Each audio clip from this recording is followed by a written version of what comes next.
Hello, guys. This is Project England Rising, and I am here today with Duke of Durham, who most of you will know. He did that video, um, "Why I'm a White Nationalist: 14 Reasons," which most of you will have seen, and it's been that was a pretty good, that was a particularly good video, and it's been an effective video. And he started doing videos lately, just like talking videos like I do, talking about various things. Um, so Duke of Durham, mate, do you want to just tell people like what you identify as politically, and just a few words how you got into politics? Yeah, of course. So basically, my political ideology, as you say, from the video, would be, of course, a white nationalist. When it comes to a lot of issues such as economics or religion, I really don't care what position people hold. My my sole aims are really to defend the rights of white people and defend our demographic positions throughout the white world, throughout Europe, all of that sort of thing. So I think everything else is quite trivial. And how I came into nationalism, I'd probably say, probably in about 2011. So I was probably about 14-year-old then. Coming from was watching the news of the London riots and wondering why in London there were no English people taking part in these riots. It was like a foreign country. Yeah. And then after that, I started doing some travel the following year, starting with Germany and thinking, walking around Berlin, why am I in Turkey? Yeah. Walking around Paris, and so on and so forth. And so from that, it really just started to looking up things on the internet like crime stats and the overall demographics, because it really was worrying when you could see these things firsthand. And really, it just took off from an interest from there, really. And do you know what as well? One of the things what stuck out with me is you're actually quite young, aren't you? Like Yeah. compared. So I got into this sort of thing properly when I was 15, I'd say. I'm 19 now. And I'd say that there's actually quite a lot of other people my age and younger that do hold these sorts of positions, because it's liberals have this idea that it's just old white people, grumpy old white men that hold nationalist positions. But that couldn't be further from the truth, to be honest. And one of the things as well, what struck me about you was like before I got talking to you, I like checked out your comments underneath that why am a white nationalist 14 reasons. And what struck me was just like how calm you were talking to all these people. Because I've seen comments what you get, like people saying, "Oh, you whites are fucked, like you scum, get used to it," and all this kind of thing. Yeah, well, the comment section is very interesting because I'd probably say I get about 2 or 3 death threats a week under that. I had some guy with a SpongeBob avatar saying he was going to come to America and kill me, not realizing that I'm not from America. But good luck to him there. But yeah, I think with quite a lot of people you can find common ground, which is, again, quite interesting when you look at the problems they hold. So, for example, I was in a conversation with a young Muslim guy, and he was telling me these problems, saying, why he hated Europeans. And I was saying, I can understand that we are, bombing your countries. And, under a white nationalist government, we wouldn't be bombing your countries. We'd, good fences make good neighbors. You could have your own countries to yourself, and you can find common ground from that. You do get quite a lot of people, as I said, making death threats. A lot of the time, it is mostly angry non-whites that live in white countries. But what is quite interesting is I have a lot of Japanese people in those comment sections saying that they are very sympathetic to our position and they would consider themselves allies to us. But yeah, do you know what? That is, I've not had many like personal dealings with Japanese people online or in life, really. But I've noticed that they are, well, like for instance, I don't know if it was China or Japan, that advert where it showed you a black man and then they put him in a washing machine Yeah. and he came out white. It's like, so that, like, that's good, obviously. It shows that they're racially healthy. Yeah. So they are definitely different, aren't they? Yeah, well, did you see that the Dalai Lama came out the other day saying that he supports repatriating all migrants from Germany because he doesn't want to see it becoming an Arabic country? I I saw I read something about it, but I didn't look into it deeper. What did he say exactly? He said that Germany taking in migrants should be a temporary thing and that they should eventually be deported because he doesn't want Germany becoming an Arabic state. He said that Germany should be for Germans. And then, of course, the European Union have started calling him a racist and a bigot and all of these hate words. But anyone that knows anything about the Dalai Lama, knows that that is total rubbish. Yeah, and that shows you just how bad things are. Like even the Dalai Lama, like probably the most peaceful man on the planet, most likely. Yeah, he about 79% of adults worldwide, when asked about their opinion of him, hold a positive opinion of the Dalai Lama. I think he is the most respected man in the world. And like like, and we're talking about Germany specifically. Yeah, Germany. Well, it's really Germany and Sweden that have taken the total brunt of recent migration. Like when it comes to Germany, it's like we all know it's a sickness. It's like quote unquote liberalism, if that's what I want to call it. It's just, but at Germany, it's just a particularly deranged example. Like the other day, I just saw a funeral. What a Christian church held in Germany. They held a funeral for a black Islamic State fighter, and like a really emotional funeral for him. And I'm just, it's just like, what the fuck? Yeah, well, Germany is in quite an awkward position because of World War II, of course. Yeah, They are the word when we get called Nazis, it doesn't really mean that much to us because obviously, being British, we fought against National Socialist Germany. But in Germany, the word Nazi can just totally repel people at all from even mentioning one political statement that's right of centre. So that is a big problem for them. But I think that Angela Merkel has probably done more to destroy Germany than Stalin ever did. yeah, I think she has. She's done more damage than, and I've said this before a few times, but I just cannot understand what mindset these parasites have got, because that's what she is, Merkel. She's just a like traitorous parasite. What mindset does she have? What has caused it? I don't know really. It's impossible to tell. It really is a historical phenomenon because no, I can't think of any historical examples where people have actively pushed their own Yeah, self-destruction. And it's not just self-destruction of a state; it is the self-destruction of a people themselves. and that is the thing about this. What's happening? It's literally unprecedented. I mean, I sometimes see people say, "Oh, it's a cycle. There's a build-up, then decadence, and then authoritarianism, and then the left comes back." But no, that like what is happening now in every single way, it's unprecedented. There's no historical like parallels, is there, in any way? Exactly. I mean, if we look at Germany, we could look at the fact that before World War One, it started out with an authoritarian Kaiser or king in power.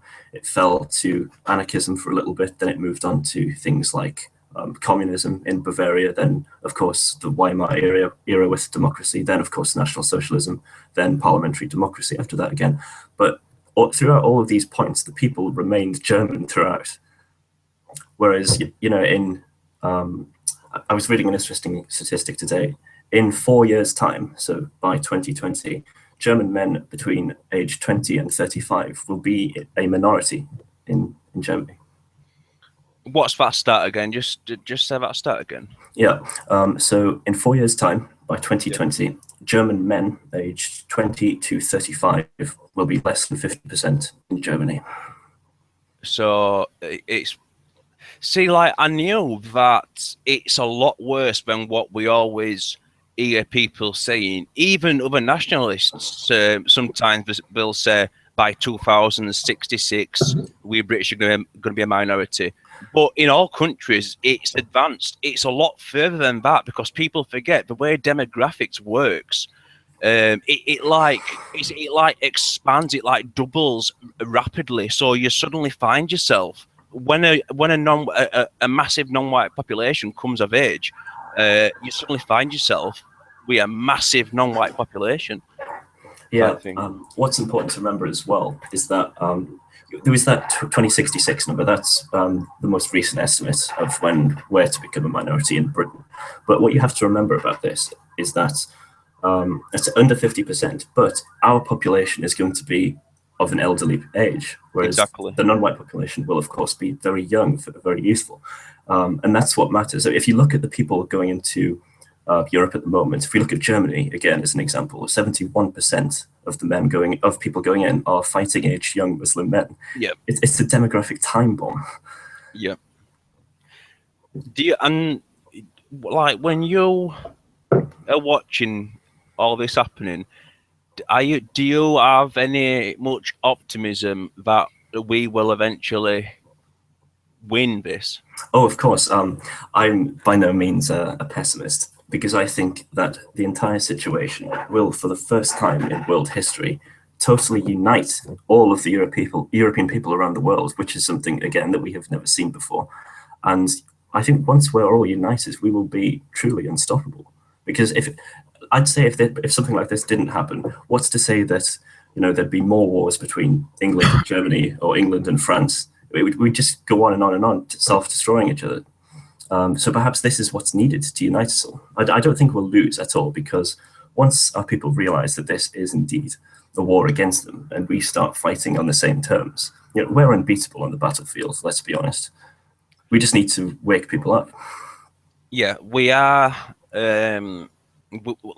We are unbeatable, whether it's due to weaponry or organization. It's our creativity.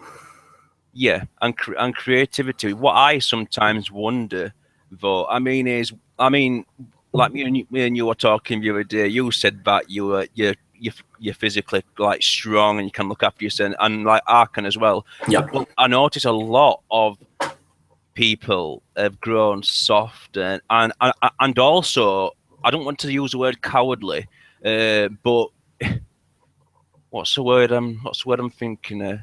Well, like it might just be that I just might have watched the wrong type of videos, but people running away from non-whites when things kick off. Yeah, again, though, you can find parallels to that. So, for example, if you looked at certain EDL rallies, you can see the EDL, chasing the hostile Muslims out of town and that sort of thing. So really, it does depend on leadership. It does depend on the situation. It does depend completely on the fact that we need to start organizing as a collective group. And also, I think you're definitely right about that. What I think about, though, is you've seen the hatred of these people. I think they will fight to possibly fight to the death to keep their position in our country, to keep their, do you know what I mean? Their conquest ongoing, if you like. Do you think it's gonna get really ugly? I think it depends whereabouts. With Germany and Sweden, most likely yes. With Germany, if you look at things like and Austria and those sorts of countries, if you look at the way demographics are turning and the way that the political spectrum is shifting, I can honestly see something coming within possibly a decade or two, where either an Islamic caliphate is sort of declared in somewhere like, let's say, a big city or suburb within Europe, or let's say neo-fascist political paramilitary start organizing and that sort of thing. It is really inevitable. Yeah, I think that is the thing. We are like now down to the last few decades. I mean, we've only got a few decades before we're going to be outnumbered. So these next two or three decades, they are literally the most, like possibly they will dictate everything, kind of thing, the future of everything. Yeah, it's interesting though, because when you look at people, let's say people that are quote unquote awake in the sense that we use it, so aware of the destruction of our people and what's happening to our nations collectively, that sort of thing.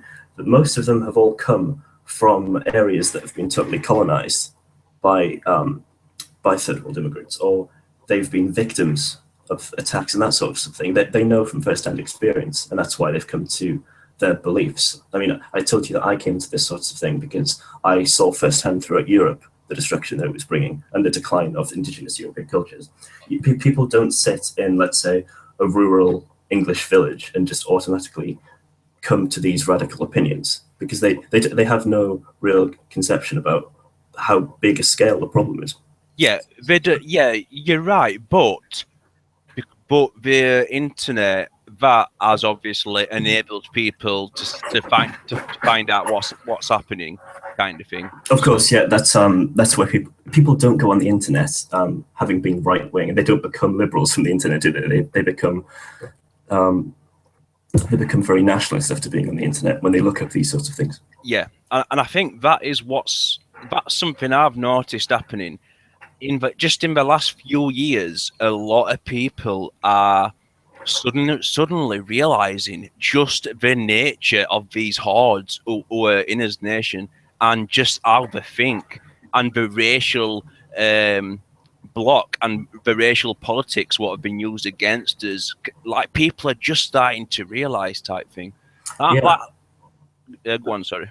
Well, it's interesting you mentioned social media when it comes to this sort of thing, because for example, Britain First has well over 1 million likes on Facebook. I think it's one of the most popular. Yeah, it's the most popular political Facebook page in Britain.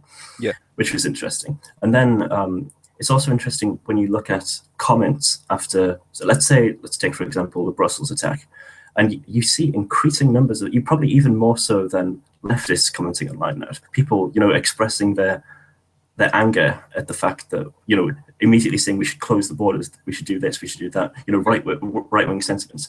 And then you can also see the more radicalized anti-white sentiments that are being, pushed online by many immigrants here, which is quite worrying. So there is that polarization there. And I definitely say that the age where after a terrorist attack, if you posted something expressing national and everyone would come to attack you, I think those days are over. I really would say, having skimmed through all of these comments on whatever feed it is, be on YouTube or Facebook or Google or anything like that, that more and more people are coming to our side. Yeah. And if you look at things like the BBC or the Guardian, whenever they produce articles on immigration and multiculturalism, they always disable the comment sections because the comment sections are full of people just slating them completely.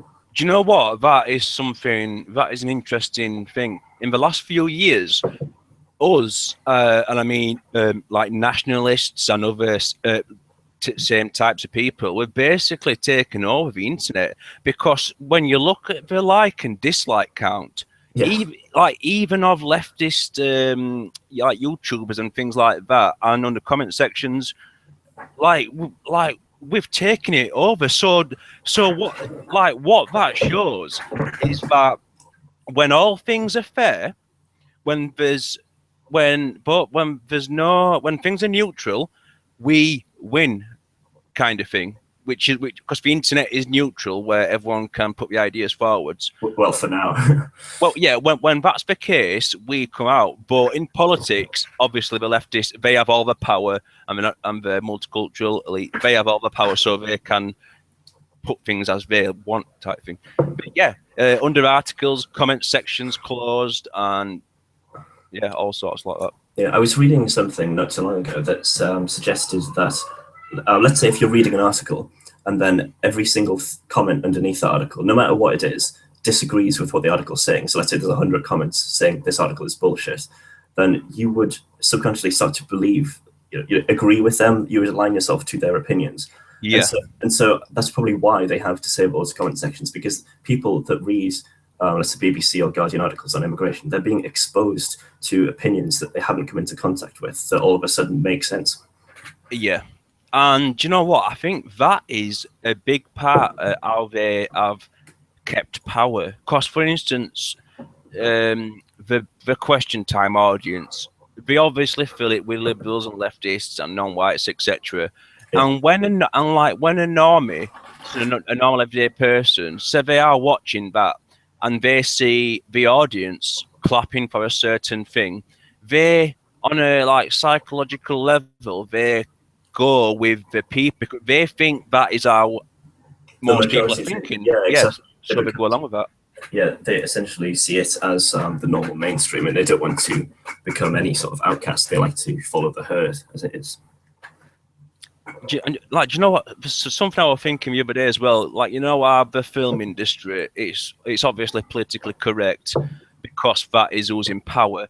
Just imagine if like nationalists were in power. Just think of what we could like with the creativity. I mean, for instance, like the rapes of little English girls. There should be films made out of like things like that, and just unlike the digital arts in general. Just think of the stuff what we'd be making if like enemy wasn't in power over it all.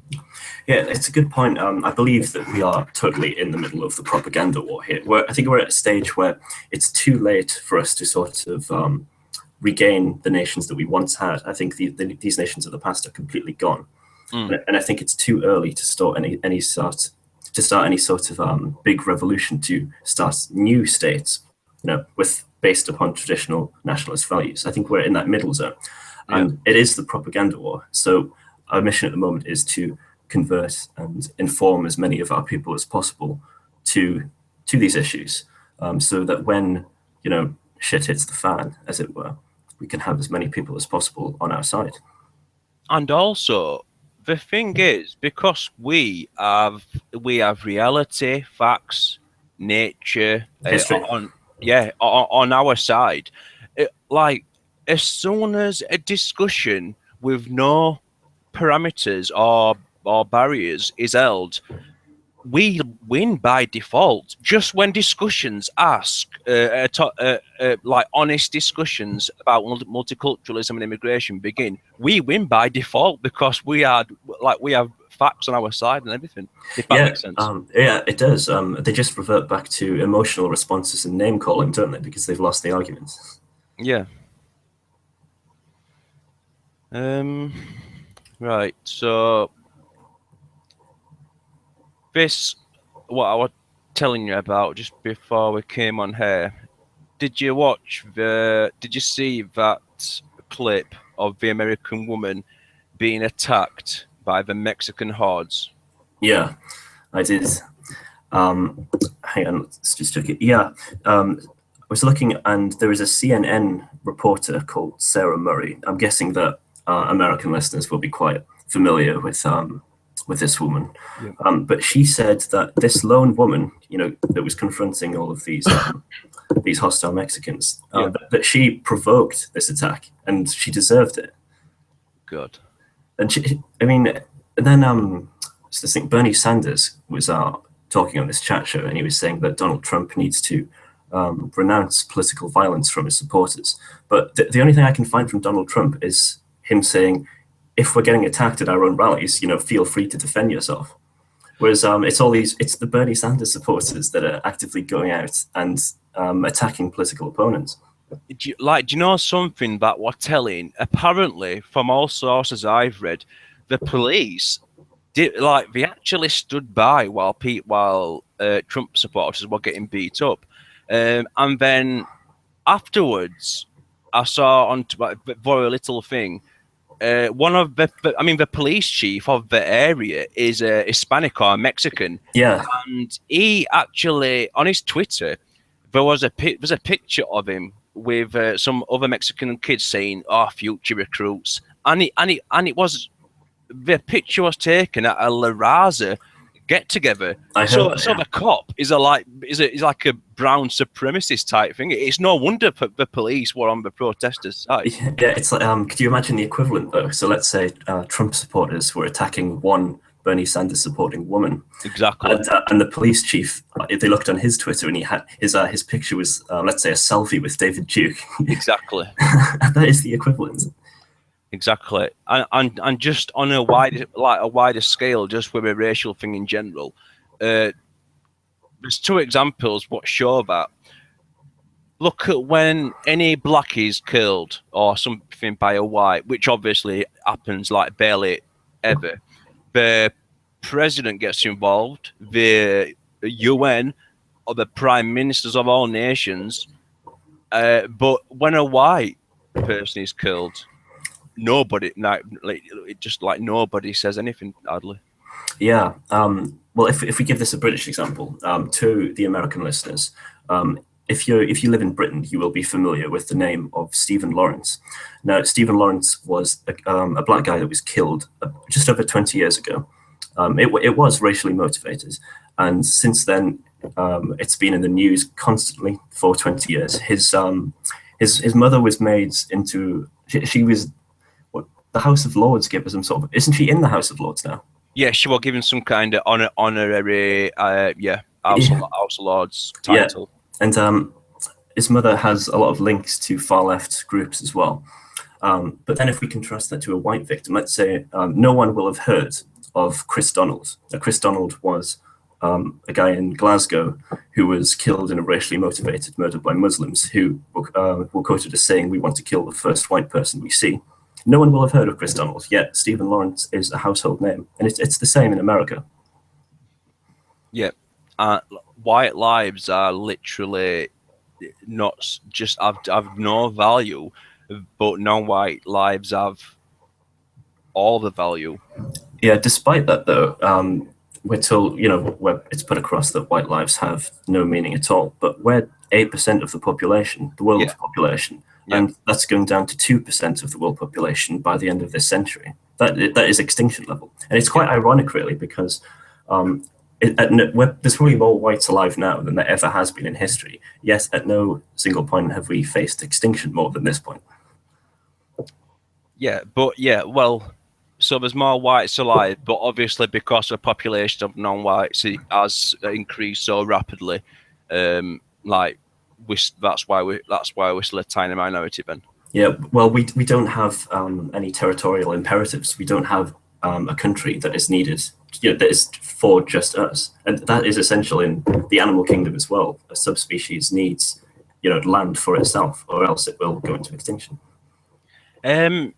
But the other thing, I mean, like that alone, again, it shows you the racial, the racial situation. Another similar situation was when the black dudes invaded Milo's stage. That happened in Chicago. All the cops were, well, most of the cops were black, and none of them did anything. It gives us an idea what is going to happen as we do become a minority in our own nations. Like even non-white police will side with violent non-white protesters, and that's going to get worse and worse. Yeah, well, they side with their own people, which is, of course, natural. I guess we can't blame them in that sense, but it means very bad news for us because they, of course, will be the instruments of the power structure and they will have the weaponry. But the other thing about that woman getting attacked, it's just that primal rage when you see a white woman getting attacked by these savages. Yeah. Because as women, we are supposed to protect them, and as men, we already have a deep rage and shame about the fact. I mean, just what's happened to millions of white women already, and in England, even English girls getting raped and tortured by Muslims. So we have that deep rage and shame, and to see it happening, and it's like it's just helpless and primal, isn't it? It's just. It is, yeah.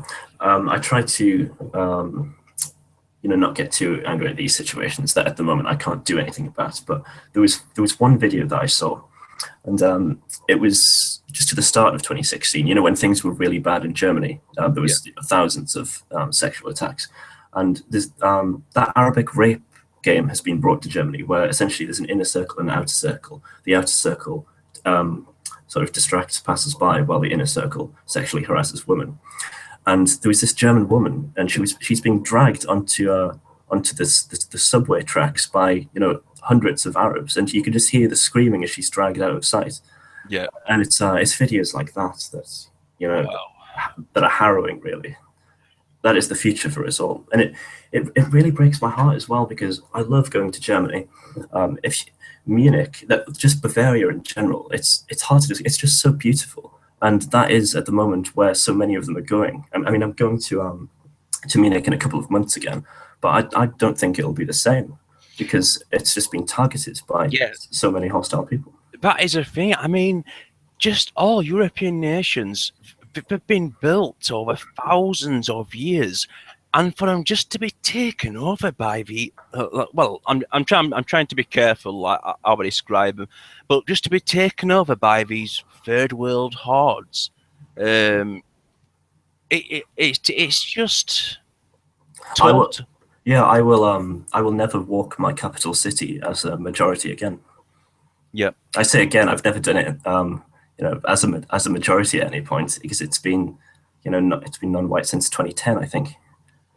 yeah, Yeah, but I wonder though, because as European capitals start getting more and more worse, let's say when they're down to 20% white or 10% white, at what point do we say, right, we need to start taking all of the beautiful statues, all the artwork, all of these, priceless things from our heritage, and start taking them somewhere safe? Because what's going to happen to, let's say, the beautiful works of Michelangelo in Rome, or the Mona Lisa in Paris? Or I could give countless examples here. What's going to happen when these cities are on fire? yeah. Well, like most likely they'll get looted, but I wonder if amidst all the chaos, some enterprising, wealthy, racially aware white group or bloke um, takes it and like puts it in a safe place or something.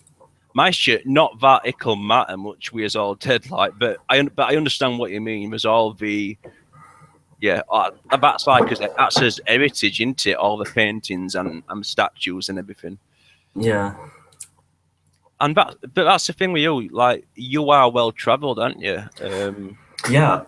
It's good because I think I go to Eastern Europe as well, and God, if you go to, for example, I was in the Czech Republic quite recently, and I was sitting in the central, the main square of Prague. Now, if that was London, you wouldn't see any English people at all.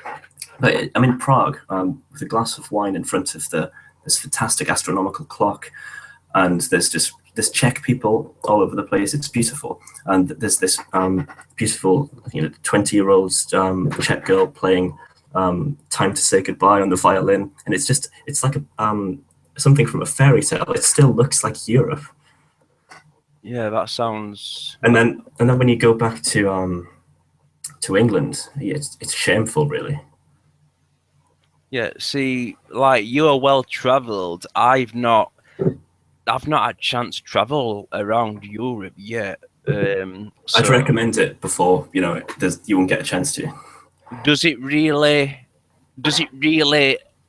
like awaken your like nationalism and your like racial pride or kind of thing? It depends where you go. For example, in Berlin, you walk around, you think you're in Turkey. You can see, Turkish graffiti all over the way. It's a hellhole, and you don't feel safe, and so that kind of awakens the sort of realistic side, thinking that we're going to have to prepare for, I don't know, fighting for our lives someday.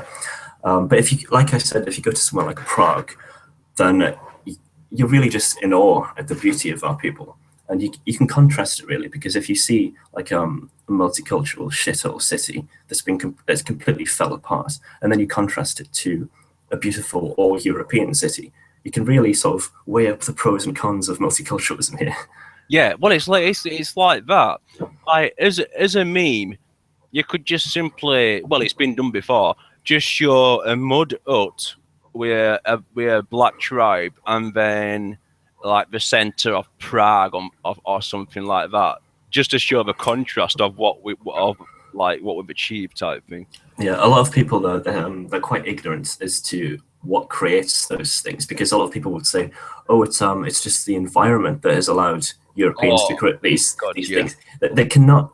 They think that if you were to switch the population of Japan and Haiti around, Yeah. and Haiti would become some sort of technological paradise, well, which it would, because it would have Japanese people in it. But no, they think that they think that it's the environment that determines the Yeah, civilization. yeah, and it is so blatant that we as I mean it's like that. The best way to describe it is dogs. We are all dogs, but Hmm. we're different species. Dogs, different species are better at different things. That's basically a good way to put it. And yeah, I see it all the time. People saying that it's just because of environment, and we're just like we're all the same, despite the fact we've got different sized brains, totally different bone structure, different heights to the Yeah, races, and you so could on. you could list the differences all day, but at the same time though, when they believe that race doesn't exist apart from when white people have done evil stuff. White people are evil, of course, but let's say if you put them in a situation where you had a Kenyan and I don't know, let's say a Welshman, and they were both going to do a 100-meter sprint, and you said, right, there's £1 million riding on this. Who Yeah, do you think will win the race? They would obviously say the Kenyan because yeah. the Kenyans, on the whole, are a lot faster than Welshmen. Yeah, so like in a way, I suppose you could say it's not even a discussion of always more superior. It's just recognizing differences. Yeah, it's just that recognizing differences and also recognizing the blatantly obvious fact that these people should not be in our nations. It doesn't mean we think we're superior to them, but like the fact that we want them, well, I want them all deported, preferably. It Yeah. doesn't mean we think we're superior. It's just blatant that they should not be in our nations. Yeah, well, if you look at it, really, there is no superior or inferior race because from a list of examples you could give for one race being superior, they have equally inferior qualities. So, for example, while the European might be a lot more creative, if you put him in an environment that is extremely hot, there is a high chance that he will get skin cancer, for example, whereas the native population would not get that. And so there are things on both sides, but it really is just recognizing differences. Yeah, yeah, it is. Like blacks tend to be better boxers and runners, Yeah. of course. But then they're not very good swimmers. Yeah, yeah. So there's real different and Asians like is it the Chinese and Japanese? Supposed to be have a higher IQ than us, I think, aren't they? Yeah, Overall. the average East Asian IQ is about 110, and Europeans is 100. So even when we point that out, how are we being white supremacists by saying that East Asians have a higher IQ? Do you know? But Stefan Molyneux put it a really good way the other month. One of the main thing that is causing the destruction and misery, what we see, is this thing whereby anything that is bad for a race, it is all down to the fact of white racism because we're all equal, so it must be because of whites. And that ideology, it is causing massive because it's not just a few retards who believe it. The most powerful man in the world, Obama, believes it, and he is basically that's basically his ideology. And other prime ministers and leaders of the world, they are in power. It's not just a few like retards saying it. So, and it's causing massive destruction. This utter lie that the only reason blacks and browns are doing bad is because white racists. It totally discounts racial reality and there's different abilities. Yeah, it's bad for two reasons, really. The first is economic, because if you look at schools and you see in America, for example, black schools completely failing, then the government is throwing billions and billions to try and bring them up to the same standard, which it can never reach. And then if you keep saying that it's due to white racism, then that just makes more and more of them hate white people. Yeah, exactly. That is just one of the elements of it. They think it themselves, so they feel even more hatred. I mean, and already, we've all seen the crime stats. White women and men just get raped and beaten like daily, and on top of that, they've been told that it is our fault that they do so badly, and they're just gonna like carry on raping us and killing us until we're just doing it on, like, until we're just getting killed on his own streets when we're a minority. Yeah, selective history is quite an important point here because the school system, I'm coming from a position where I can, tell schools. And if we look at history, for example, that everything we were taught is things such as slavery, but only Atlantic trades evil white people slavery, not Barbary pirates or Arabic slave trades slavery. And then it's things like the Nazis quite a lot. And everything we're taught is essentially evil white people. And so that is raising an ever-growing generation, because it's about a third of school children in the UK aren't British now, are they? They're not white. Yeah, I think it's 1 in 3 school kids are now non-white. Yeah. Yeah, and so we're raising, more and more generations to hate us. As Enoch Powell said, it's like watching a nation busily engaged in heaping up its own funeral pyre. Yeah, and the thing is, just 60 years ago, and for the centuries and centuries before that, we were fully racially aware as a people. And do you agree that the Second World War, it broke us, and it also allowed it definitely changed something in World War II? Yeah, I think it was the point of moral exhaustion, really, because if we look outside of Germany, quote unquote racism was something that the Germans did. And we, as the Allies, we didn't want to associate ourselves in any way with the Germans. And so that's when we started to reject, any idea of nationalism, because nationalism was demonized completely after that. But it also goes hand in, it wasn't just that. We also have to consider that in the 1960s, all the institutions like the universities, the schools, they were all completely taken over by cultural Marxists. In the 1960s? Yes, the long march through the institutions. Yeah. So that had a part to play as well, because now it's just cultivating, the next generations of white people into self-hatred. But it's just so, the mind of these people, it's I've said before, it's a mental illness, and I'm not saying that lightly. It must be some kind of mental illness. I think it is with some people, because some people you could tie to a chair and shout facts and show them clips, everything all day, and they still would just reject it. I think some of them, it's as if they've created a barrier around themselves to stop reality getting in, kind of thing. Well, they're not used to having their views challenged. Yeah. They literally go into like a spasm. And I'll give you an example, actually, from when I was in school. When I was, I think it was year 9 or 10, it was in English, and we were told to write like a 3-page report using a lot of literary skills as describing something that we didn't like. Okay, and I thought, ooh, how can I be controversial here? So I wrote an 8-page report on Islam. And I remember going in, and someone asked me to read it out.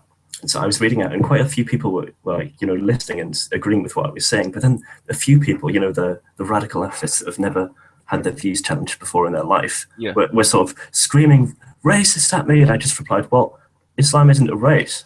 And then they were like, racist, because they don't have any logical reply to this. Yeah, but it's just like, just by the way, regarding Islam, I understand the thing where people say it's not a race, but I personally see it as not just a religion, but obviously it's a political ideology, but it's also like a pan-brown nationalist ideology as well, I think, kind of thing, anyway. Well, yeah, there is an element to that, because if you look from a historical perspective, like, for example, when the Islamic empires were spreading out from the Middle East, it was the Arabic Muslims that, hated or viewed as inferior the North African Muslims, for example. So there definitely is a racial element to it. But it also sort of links in with other things. For example, Pakistani Muslims, won't really just associate with Pakistani Muslims, and the same with Arabic Muslims. So they do have that nationalism with it. And I think it goes hand in hand with Islam. I don't think it's wholly due to Islam, but it's definitely a point worth considering. So, like, ours things, I mean, it's different for you, but I'm 33, and there's even been a big, like, when I was at school, the vast majority of the pupils were white, and there was only 2 black kids. But now, if you go to a general school in a city or town or whatever, there's a a huge population of non-whites. So just in that short time, it's changed a lot. What is your experience of that? What was it like when you was at school? Well, I went to school in a very rural area, so everyone was white, and you really just have to look at whereabouts it is. Like, did you see the story of the class, the country, the school in the country? What it got marked down for being too English? Oh, in Lincolnshire, yeah, it was marked down by Ofsted. But then, Yeah. if you look at schools, I think there's over 300 schools in. Hang on, I've got the stats here. Let's just check. I think it got marked down. I'm not sure. Yeah, it did. It was going to be outstanding by Ofsted, but they marked it down to adequate because but there was only about one non-white family in that town, so they couldn't, even if they wanted to, have made it more quote-unquote diverse. Yeah. Yeah, but yeah, for example, Birmingham has 300 schools, and about 50% of the students there aren't white, and there's countless schools that I could list all across the country that have no white people in at all, but they're not being marked down by Ofsted, are they? Because as we all know, diversity is white genocide. Yeah, and something else. This happened in America, but this black girl, she suddenly started viciously beating up a white girl, saying, "What's your skin tone?" And it just reminded me at this, like every day, there is millions of white kids who are surrounded by hostile blacks and Muslims getting picked on, um, getting beaten up. I mean, but what I mean, like when we see a video of these things happening, we should remember that that is only the very few times that somebody has filmed it. Yeah, exactly. Yeah. These things that happen every day. So just think, I mean, just think, for instance, a really intelligent white kid who might not be good at fighting. He really wants to do well, but he'll be surrounded by aggressive, like black kids and Muslim kids getting picked on. Yeah, what must it be like to be a young white student in, for example, London, where everyone around you is not English, but it's your own city? It's quite interesting. But picking up on that, the link you sent me yesterday from LiveLeak of that big Turkish guy beating up the German kid and saying this, and his friend said, "Why are you punching him? I think he's learned his lesson now." Oh And, yeah, yeah. and the Turk said, "I'm punching him. I'm punching him, so he will toughen up." And maybe that is what we need. We need to start toughening up and not being afraid, and we need to start thinking, group identity instead of just this poisonous individualism, thinking that everyone is their own person. Because all of the immigrant groups, they all have their own advocacy groups. They all think in their group identity. They all push their group interests, but we are the only people that don't do that and have it forbidden by law as well in many cases. I saw another video a few months ago of a similar thing, a German kid getting beaten up, and what it reminded me of, because the kid, he was so scared, he was like squealing, saying, "Please stop," Yeah. and it showed me just, I mean, it's not their fault because they've not been brought up to be, they've not like, I mean, in our white societies, we didn't need to be fighters. We had everything sorted out, so we didn't need to be brought up aggressive. But now all these non-whites have just been sprang onto us, and as kids are not prepared for it. They're not prepared for it at all.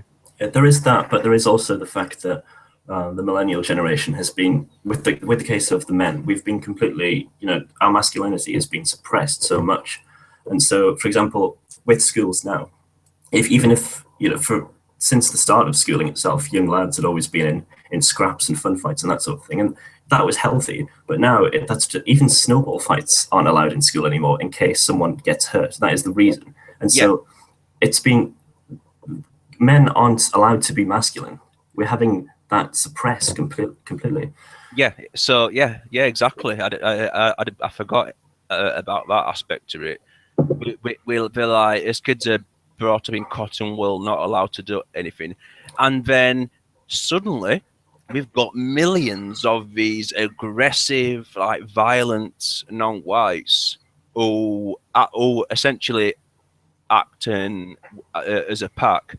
and we just, and also on top of that, the individuality, what you touched upon, which is a bad thing in wartime, which is what we're in, and we're just not prepared for it at all. We're not prepared for these hordes. Yeah, I was watching a video. It's actually featured in. I'm guessing you've seen the film with Open Gates, the forced destruction of Europe, or whatever it's called. That video that went viral. Yep, yep. And they're interviewing some big Turkish guy that goes to a German school.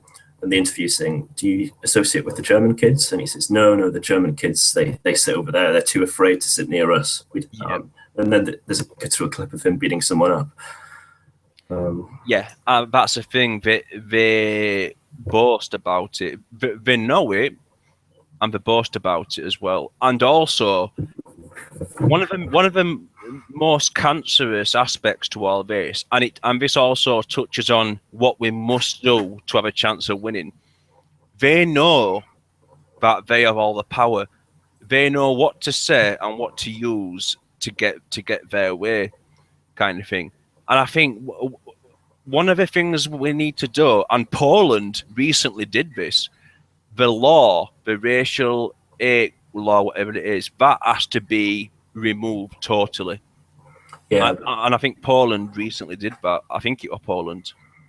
Well, we have a thing, don't we? I think it still stands in British schools that if there's a fight between a non-white and a white, that the white kid is by default always the cause of the problem for quote unquote racism issues.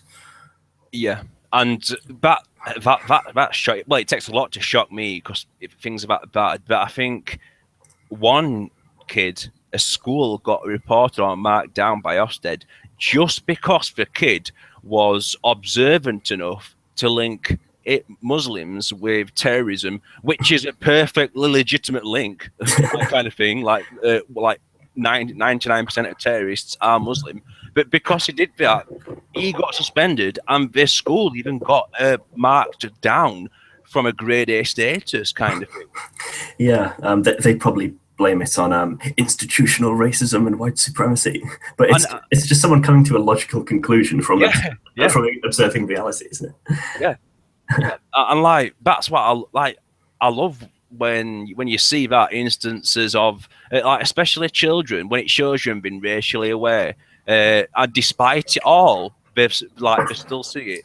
But like that is the thing though. In school, they're being taught that we've always had blacks and Muslims here, and that is a cancer as well. That must be affecting the mind.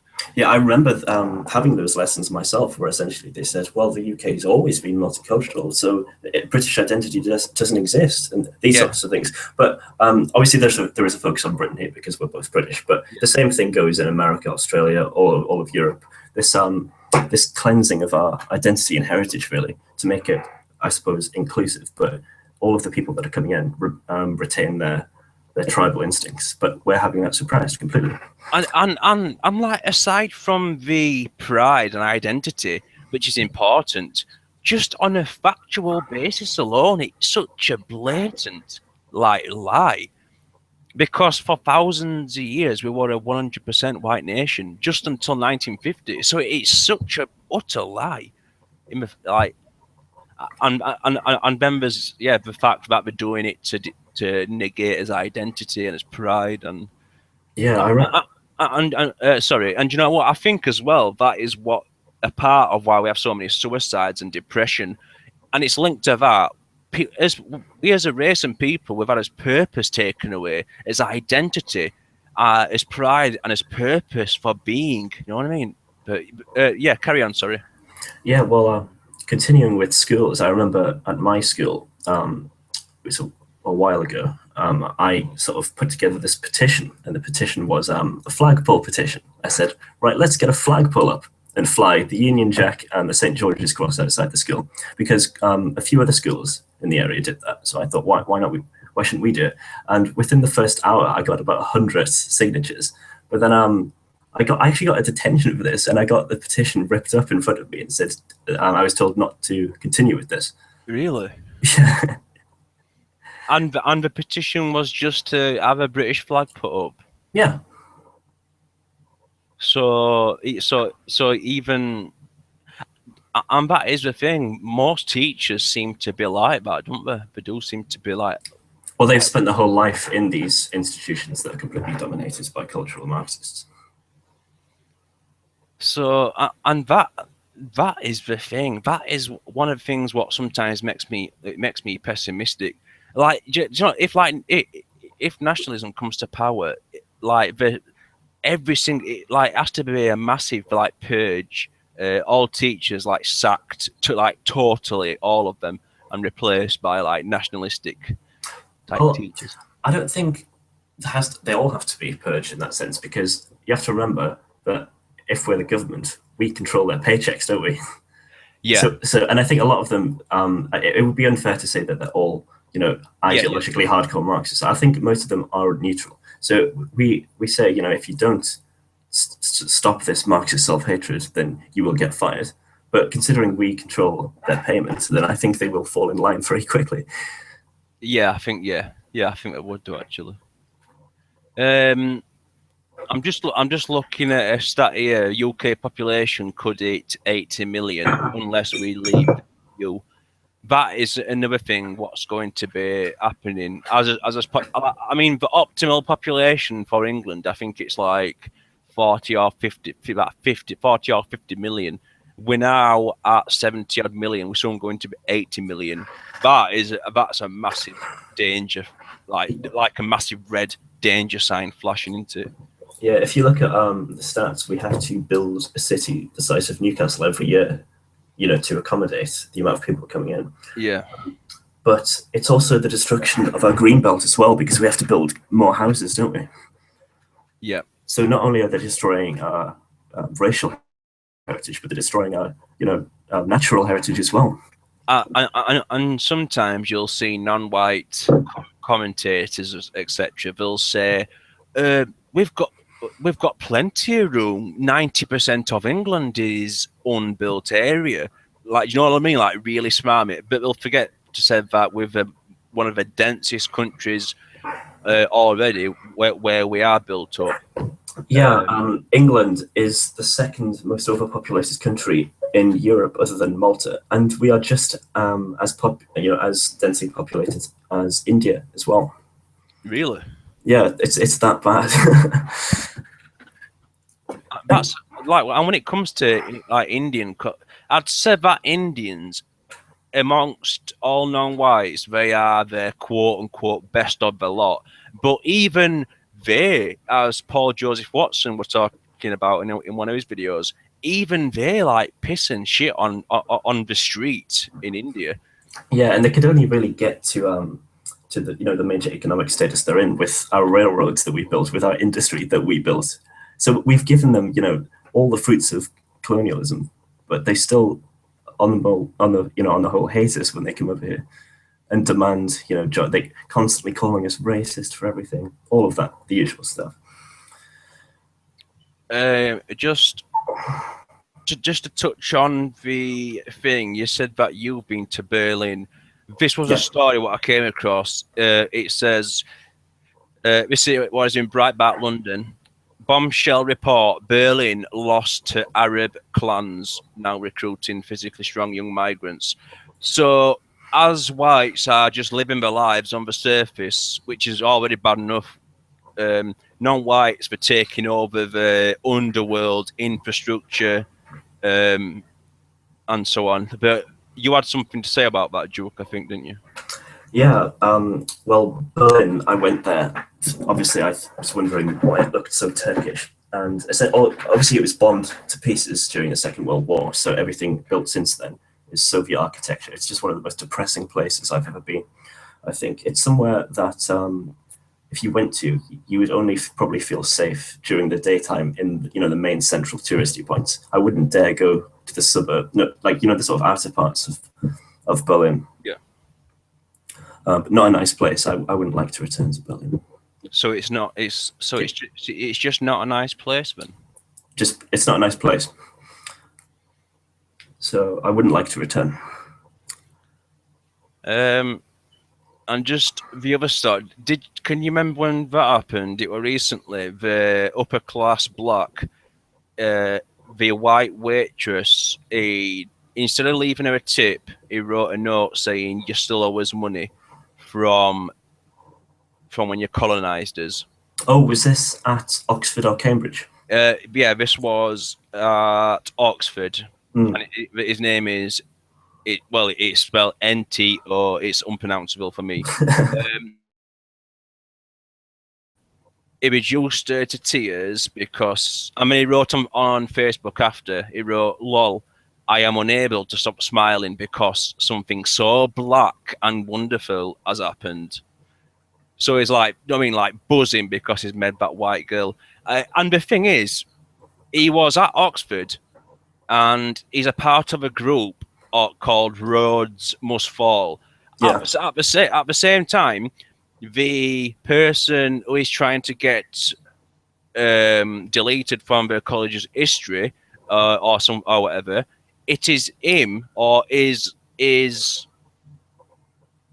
thing that funded the black to go to that university in the first place. Yeah, the Cecil Rhodes Yeah. Institute thing. Yeah, that's what really annoys me, the whole statue argument, because you know, um, the square just next to Westminster in London, and you see all these statues going up of Gandhi and Nelson Mandela, all of these statues that are, the enemies of our people in many ways, Yep. and that have no relation to us.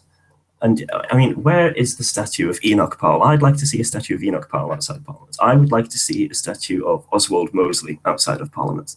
Yeah, that would be brilliant. And Oswald Mosley is a particularly is an interesting character. I mean, like people think of him as some kind of like Nazi, but did you see that bit of footage? What I put as my intro the other day. What he was saying there, it was like totally reasonable, and he was saying stuff, and that was an old video. That if you noticed, he was really young in that footage. And what he was saying, it was just like perfect common sense, and it was like really it was relatable to today's situation as well. Yeah, well, he's an interesting character to American listeners, I guess. Oswald Mosley was leader of the British Union of Fascists during the run up to the Second World War, and his main policy running was essentially to stop the war with Germany, which was being pushed by the likes of Churchill. And Churchill, he was voted the most popular Briton in a recent survey, and Oswald Mosley was the very bottom. He was the worst Briton. But it's funny, really, because as you said, Oswald Mosley is portrayed as this evil, racist Nazi. But it was Churchill who, was responsible for the deaths of tens of millions of Indians. It was Churchill who called for the genocide of the remaining American Indians. He hated so many people. Churchill was an awful character. But Oswald Mosley, essentially, he wanted to stop a war that would lead to the deaths of tens of millions of Europeans. He was completely reasonable in what he wanted. Yeah, and his argument was, I mean, he was a man of the people, and he wanted direct democracy. Like he still wanted a parliament, but totally a representative one that represented the people and politicians who worked for the people and for the nation. Yeah, and not for the financial system that completely dominates the democratic system. And you know what? I think Oswald was something that scares the establishment most of all, because he was, like, by accounts of women at that time, I think he was like handsome bloke, and a lot of women supported the British Union of Fascists at that time. Yeah, well, here's an interesting fact for you. Did you know that a lot of the founding members of the BUF, women founders and women members, were actually ex-suffragettes? Oh, I didn't know about that. Yeah, so a lot of people from the suffragette movement went over to the British Union. And that's why, and that, well as his charisma, that is the kind of thing that can really like rally people. Yeah, he was a fantastic speaker. Yeah, and he was also a good speaker. He had all the elements, and also, have you noticed, whenever nationalism or something like that rises, the optimal formula tends to be an upper class leader, charismatic upper class leader, and then but like the working class, which I'm a part of working class, like flock to him, and we can look to him as a leader, but it has to be a very particular, special kind. I don't think that's always the case. It was the case with Mosley because he was an aristocrat. But if you looked at people at the same time, people like Hitler and Mussolini, they were, from a very working class background. Oh right. Yeah, I mean Hitler lived on the streets for a lot of his time in Vienna. Mussolini came from a very rural Italian family in, I think it was the north of Italy somewhere. And even if you look at sort of kind of nationalist movements today, Tommy Robinson, very working class again. Yeah. So the thing is that it's the middle class that don't really have any knowledge of what's going on, really, because if you look at, for example, the EDL again, it's all of these working class people in towns like Birmingham, in Liverpool, in the northern towns. Yeah. People that actually have to deal with this immigration. It's not the middle. The middle class can escape all of the horrors of multiculturalism. Yeah, Sorry, go on. Yeah, the middle class, they are probably a main part of the problem. Like either with because they are not bothered about the situation, or they are just like mostly liberal. Yeah, they can sit back in their fantastic white suburbs and just preach diversity to everyone else, but not experience diversity themselves. But surely it must be reaching them, because things are so bad. It must be getting through to most of them by now, surely. I don't know. I can't really comment on that. I haven't looked into that question too much.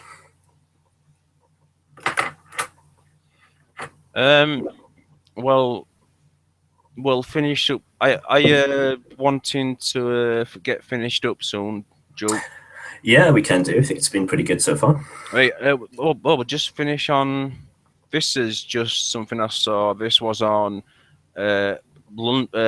Leading Britain's Conversation, which is the LBC radio site.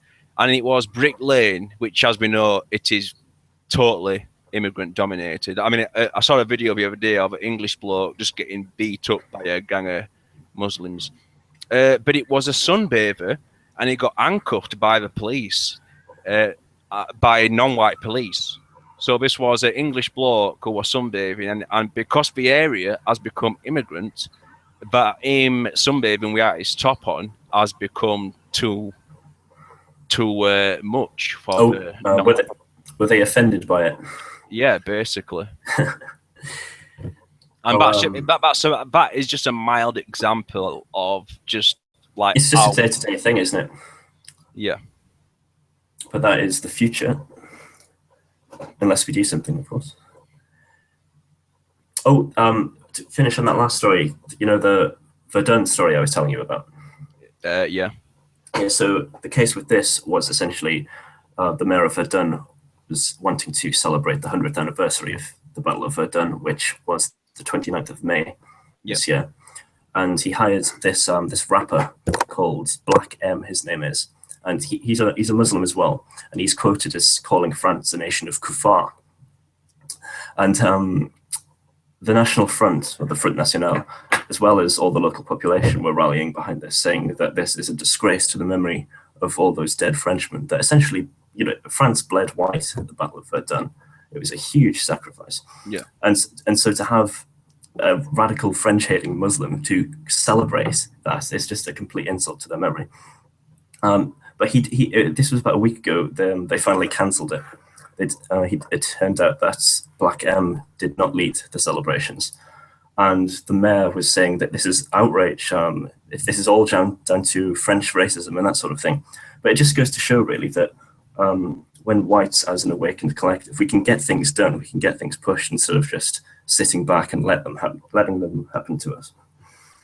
Yeah. So that is an example where the peoples will sort of, well, it just shows you that things can be changed. We kind of like little victories and stuff.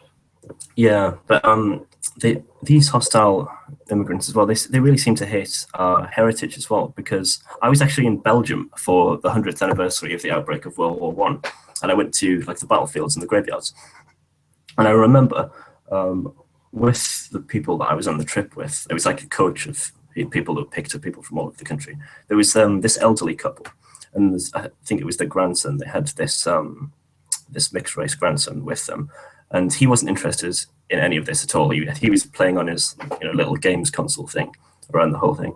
And when we went to Ypres, which was quite emotional really, because you just look around you in all directions and all you can see is thousands of white gravestones, the crosses. Yeah. And he was playing on this game, and then he just went up and kicked a gravestone, just kicked it. Then run away. And I remember that gravestone because I went and cleaned his footprint off it, and it was quite sad really. It was unknown soldier of the Northumberland Fusiliers, and this Englishman, his name forgotten, name lost, but gave his life for nationalism, to what in his mind he saw as the protection of his way of life. Yeah.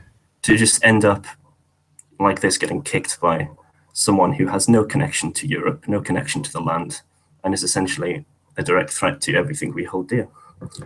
Yeah, that's a really poignant and powerful example of just how foreign these people are, and not just foreign, how hostile they are to our heritage, our ancestors, our identity, as history, everything. They have nothing but contempt for it and entitlement, thinking that we owe them everything. Yeah, I'd say jealousy as well. They're also murderously jealous of us. And just another last thing, the thing where they say people, do you know how they call themselves people of colour, and they demand respect? It's like, it's like a title, person of colour. Yeah. in actual fact, we are the people of colour. I mean, when you look at blacks and Muslims, they all have black hair, they all have brown eyes, they all have brown skin. Whereas we have ginger hair, green eyes, blonde hair, brown hair, blue eyes, and I think they are really hatefully jealous of that as well. Yeah, well, you see increasingly these people, and they do things like dye their hair blonde or put blue contacts in. Yeah. In many ways, they do want to be us, but at the same time, they viciously hate us. And like black women, they all have to mess about and put weaves on their hair to have straight hair. And then they look at the beauty of white women, and they just want to, it's like just wanting to destroy something beautiful and something that you're jealous of, type thing. And like this is, and like we said, it's not about hating these people. It's about them. They should not be in our nations. We should be able to go to Africa and experience that if we wanted to. Yeah. But it is so blatant that these people are utterly hostile and utterly incompatible. They're raping us and beating us up, killing us daily. It's just that they should not be in our nations. Yeah, that's the thing, really. Multiculturalism is the diversity. I mean, I remember, I went to Italy for the first time earlier this year, and the first place I went was, what was it? Naples. And there was nothing Italian about the city at all. The signs were in Arabic. There were no Italians around. It was just, everything was falling apart. Total social decay. It was a shithole. And I went to Italy to experience Italian culture, and it just wasn't there. If I wanted to experience, let's say, Pakistani culture, I would go to Pakistan. Yeah, yeah. And that's the thing, really. They keep calling us all of these names with hate as the main basis of it, but we just want to protect our own civilization and the beautiful diversity of our continent. Yeah, and that's what gets me as well. They try and make out as if we are the backwards ones. In reality, we are the actual progressives in the actual sense of the word. It's progressive to want a white nation, to want to regain white status, and to embrace the future, what we'd have as a white nation. They want us to be non-white, and everything about becoming non-white is backwards, ugly, violent. So like leftists, they are the backwards ones. Yeah, I think for the most part, there's just no telling them. They're going to have to learn through experience. You know, they reap what they sow. They're going to learn that all their liberal values aren't going to hold when white people are a minority. Yeah, I think that's what it might be. I mean, in the capital, a lot of leftists are like more and more. You see stories like I saw a Swedish female immigration volunteer. She was working with the refugees. And she was telling a story. She said, "I thought immigrants were nice, and I really wanted to help them." She was an attractive blonde Swedish or Norwegian. Yeah, So she got a job. She volunteered to help refugees, and then she said she suddenly found out that they're not as good as what she thought. They were constantly making sexual advances on her, touching her, and all this. And she admitted that 95% of them are horrible people. So yeah. so when we have direct experience with, they kind of wake up. But have we got time for that type thing? Like for them all to have direct experiences with it. Well, I don't think for the most part that it matters because if you look at a lot of them, they're just sort of sick, weakly, unappealing people in every sense of the word. Yeah, So, yeah, yeah. so we don't need their sorts of people within our ranks. Essentially what we're reaching is like a population bottleneck where it's going to be impossible for not all white people can be saved. That is a point to make. Not all white people can be saved in the future. A lot of these leftists will, either they won't have children or they will, mix their genes away, Yeah, or they will, get killed. yeah. And it will be the fit people in both body and mind, the people that love their nation, love their people, that are aware of these problems that will prevail eventually. The entire leftist mindset is so self-destructive. Yeah, and that is a thing. As well as being mentally, like slimy and awful, like you say, the vast majority of them are physically weak. They're ugly, and they're just like weak. Whereas we're strong. The problem is that they're in political power, of course. But yeah, and also if we came to power, our women, because as we know, I mean, about this is a discussion for another day with the women. Yeah. They are biological. They are like followers, so they would follow us if we rose to power, like we as nationalists and kind of thing. As women, they would follow us. Like, Yeah, well, the thing is with women, they're attracted to strong masculine figures. That's just natural, and so it's quite funny actually. I find it really hilarious when you watch on YouTube these male feminists saying why they need feminism. They don't seem to understand that if you're male and so weak and pathetic and calling yourself a feminist, women do not want to sleep with you. Yeah. You're not attractive in any way. They don't even respect you. yeah, exactly. And also, people have even said people who know prominent feminists, they've said that like the majority of them have fetishes, have fantasies of being raped and being dominated by men. Like this is even from prominent feminists. So they have no respect for feminist men, really. Yeah. Yeah, but things with feminism, we can go into this deeper in another discussion about women, Yeah. but you don't see really any attractive feminists. I mean, you have the Watson, but I think she is, of course, an outlier. The day-to-day feminists that you see are just ugly, fat, overweight people that They are, that can't get a boyfriend. yeah. That's exactly what it is. I mean, a best example of that was that on Anita Sarkeesian, she did a speech, and on the stage there was this fat, like cooking monster feminist, and she was just the epitome of a like feminist. But they do tend to be ugly, and then the problem is because they're ugly, they want to bring good-looking women down, and that is why they're against all these like advertisements with nice bodies on and stuff like that. Yeah, then you get onto the whole fat acceptance movement stuff, and they just hate everything that's good and beautiful in this world, don't they?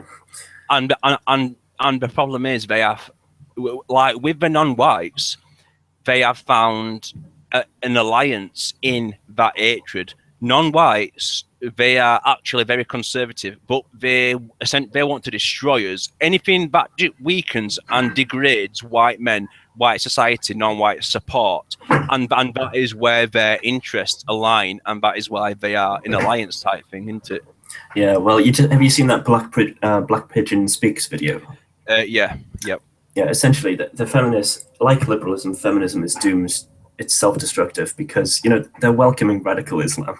What do they think is going to be worse, a white patriarchy, in quotes there, or an Islamic caliphate?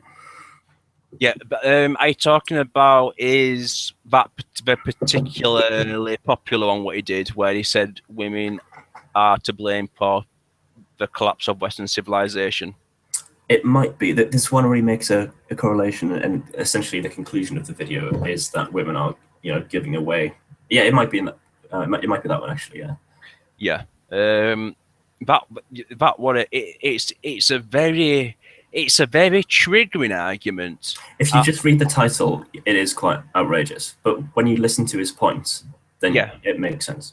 Yeah, oh yeah, it makes sense. But just the actual fact of the matter, I believe it is true. But it's like I can't explain why, but just the whole thing, the fact as women are that way. I mean, it's beautiful. I'm not like these MGTOWs who've got a strange way of looking at it. Yeah. Like as women, it's beautiful and good that they are they are different to us. They fill in our weaknesses. Well, we're filling each other's weaknesses. We're different, and that's a beautiful thing. But as women are also disastrous when given political power, and there's a lot of women in political power, and they are always submissive to, and also very nice to non-whites and pro-immigration. Yeah, it's the voting patterns as well, isn't it? Women tend to prefer open border parties, and bigger government parties as well. Yeah, but like I said, that is a debate for another day, I suppose. Yeah. So but yeah, we'll finish up now. So, Joke, what is the best place for? Well, like most of the listeners will know about you, but what is the best place to find you? Oh, just YouTube. I don't really have any other platforms, so just my YouTube channel. Yeah, so just your YouTube channel. Yeah, of course. I'm putting together another video at the moment, essentially another 14 reasons video, but essentially it's 14 demands of white nationalism. So that's in the mix at the moment. Yeah, that'll be good. So hopefully that'll trigger quite a lot more people. Yeah. Right, man. Yeah, thank you for that, mate. That was a good discussion. Yeah, I've really enjoyed it. Look forward to doing it again sometime. Hey, and to everyone listening, thank you for listening, as always. And we'll be doing more hangouts pretty soon. So thank you for listening, everyone, and goodbye. Okay, see you later, Duke, mate. See you later, man.